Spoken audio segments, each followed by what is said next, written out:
Bang Hensat, dalam konteks politik Indonesia saat ini seberapa penting nilai keteladanan yang ditujukan oleh partai politik agar masyarakat semakin percaya? Ya, itu sulit pastinya. Partai politik punya tantangan tersendiri di mana masyarakat menginginkan sebuah langkah konkret yang dilakukan oleh partai politik. Ya. Dan langkah konkret itu sebetulnya ditunggu pada saat partai politik berkiprah di Dewan Perwakilan Rakyat, baik yang nasional maupun yang daerah. Nah, pada saat mereka berkiprah itulah maka penilaian terhadap partai politik itu terjadi. Misalnya, bila kemudian ada hal-hal yang terkait dengan kontroversi, pasti kemudian partai politiknya juga kena tuh. Walaupun dilakukannya hanya oleh satu atau dua orang kader partai.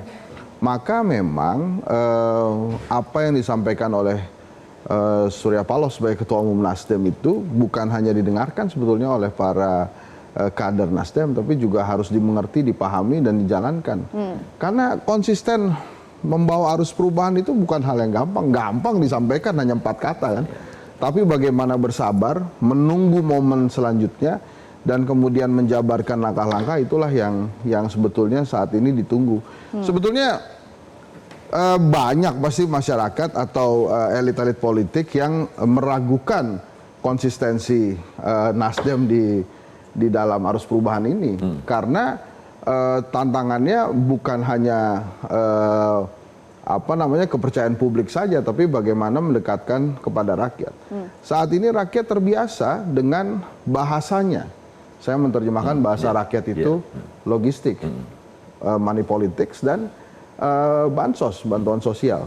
Gimana caranya konsisten membawa arus perubahan tanpa ikut serta berkecimpung di dalam bahasa rakyat itu, berbicara dengan rakyat tapi harus membawa oleh-oleh buat rakyat, kan itu juga hal-hal yang merupakan tantangan terbesar dari Nasdem. Arus perubahan saya yakin diartikan bukan menjadi murah, semurah-murahnya seperti yang saya sebutkan tadi dengan money politics atau bantuan sosial, tapi arus perubahan ini kan bagaimana justru mengubah Indonesia menjadi lebih siap sebagai negara merdeka yang lebih maju dan lebih kaya. Tapi tentu saja mentalitas dari rakyatnya kan juga harus dibangun. Makanya pada saat Surya Paloh menyampaikan bahwa kami konsisten ya membawa arus perubahan, tentunya rakyat akan banyak mengapresiasi itu, tapi juga dilihat bagaimana kiprah para anggota DPR, DPRD dari Partai Nasdem sendiri, apakah mereka konsisten membawa arus perubahan atau justru malah mengacak-acak perubahan itu. Jadi tantangannya lumayan besar. Baik, soal mentalitas juga menjadi penting. Tentu ada peran anak muda di sana, dan Nasdem merangkul anak muda agar peduli dengan masa depan bangsa.